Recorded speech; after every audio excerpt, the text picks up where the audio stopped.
जुर्माना, बर्क पर जुर्माना, ऐसा क्यों कहा जा रहा है? ऐसा इसीलिए कहा जा रहा है क्योंकि साल 2024 शायद बर्क के लिए मुसीबतों वाला साल रहा है और 2025 में अब मुश्किलें और भी ज्यादा बढ़ने वाली है। दरअसल संभल हिंसा के मामले में पहले से बर्क घिरे हुए हैं और अब बिजली चोरी का मामला तूल पकड़ता जा रहा है। दरअसल जियाउर रहमान बर्क पर बिजली चोरी करने का मामला दर्ज हुआ है, आरोप लगा हुआ है और ऐसे में अब विभाग ने ठान ली है इस मामले की तह तक जाने की और 4 जनवरी तक का वक्त बर्क को दिया गया है जवाब दाखिल करने के लिए।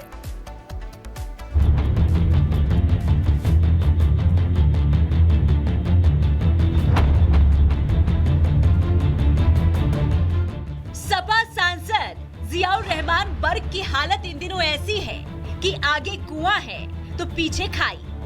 सपा सांसद एक तरफ जहां संभल हिंसा के दाग को धुलने में लगे हैं तो बिजली चोरी के आरोप में उन पर अब मुसीबत की बिजली गिरी है।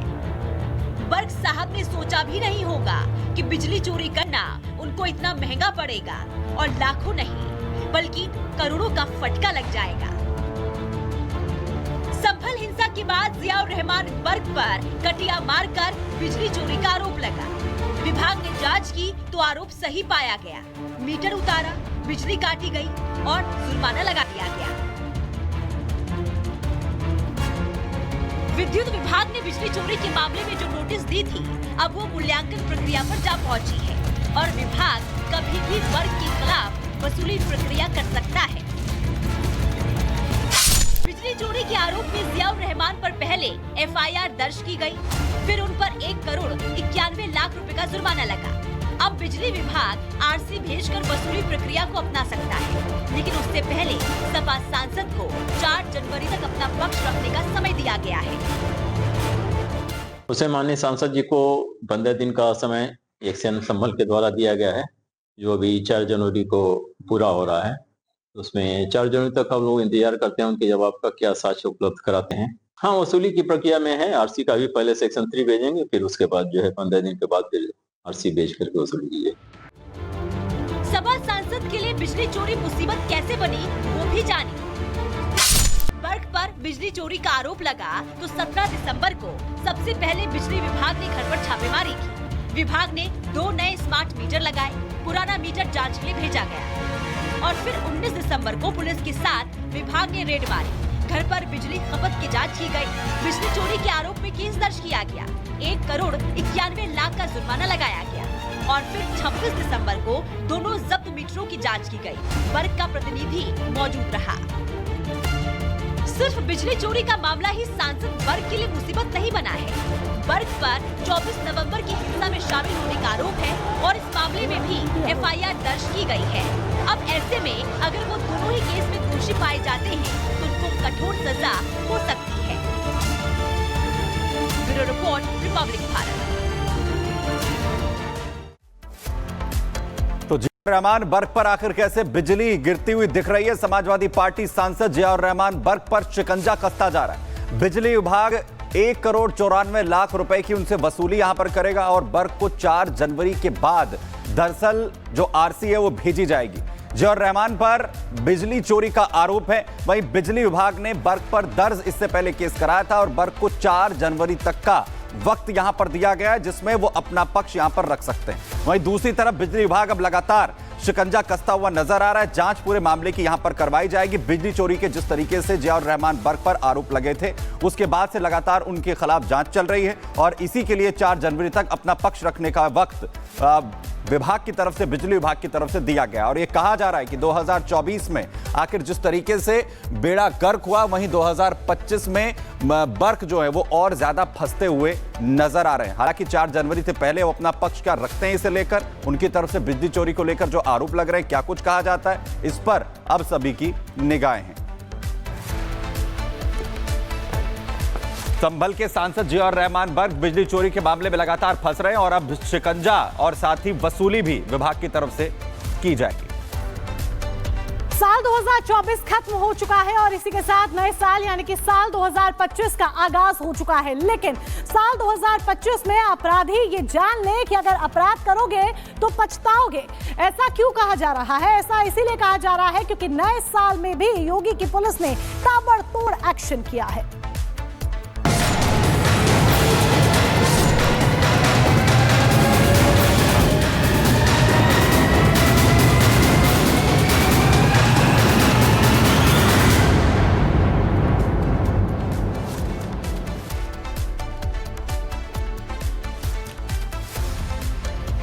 तो योगी राज में अपराध का ग्राफ पूरी तरीके से 2025 में हो जाएगा साफ और इसी के लिए लगातार बड़ी कार्रवाई योगी की पुलिस कर रही है। अपराधियों के खिलाफ लगातार बड़े ऑपरेशन चलाए जा रहे हैं। एक और बड़ा ऑपरेशन जिस तरीके चलाया गया और कैसे अपराधियों को ढेर किया गया है, इसीलिए कहा जा रहा है कि 2025 में अपराध का ग्राफ उत्तर प्रदेश में हो जाएगा साफ। जरा देखिए।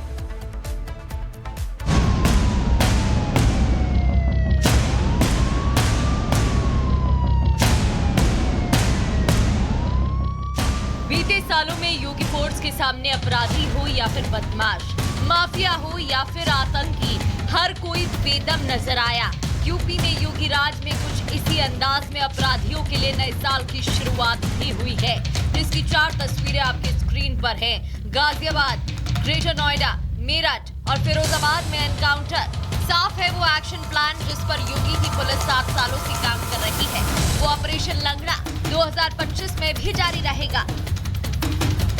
गाजियाबाद अपराधियों के लिए नए साल का आगमन मुठभेड़ के साथ हुआ।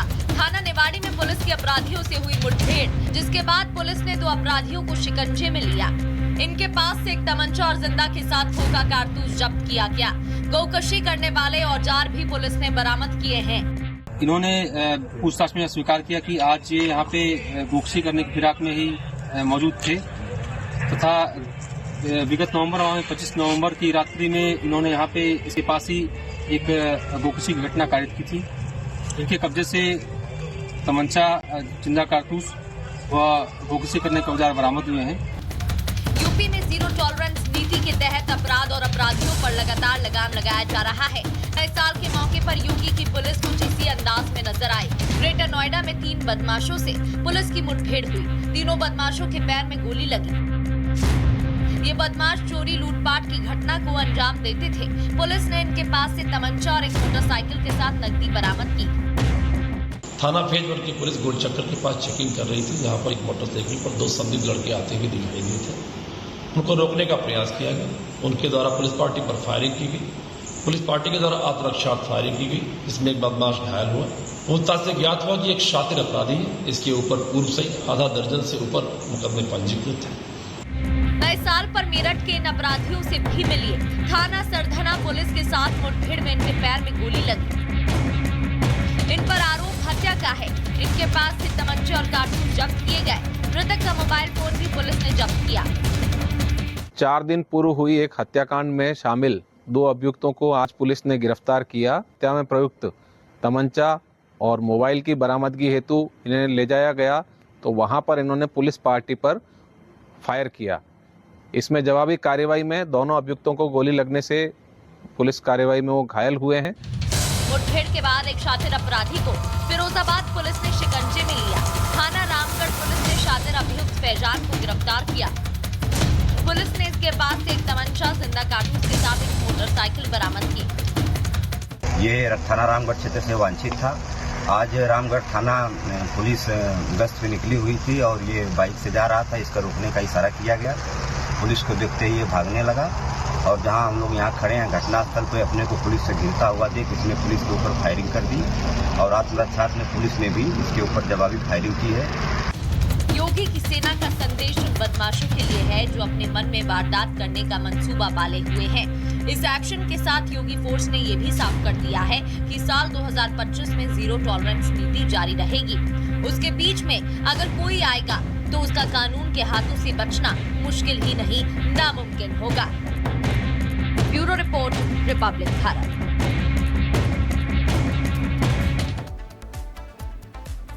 और अब खबर दिल्ली से है, जहां अतुल सुभाष जैसी कहानी ही सामने आई है। दिल्ली के मॉडल टाउन में एक और अतुल सुभाष अपनी जिंदगी से हार गया। सवाल यहां पर यह कि आखिर इसके पीछे कौन है जिम्मेदार।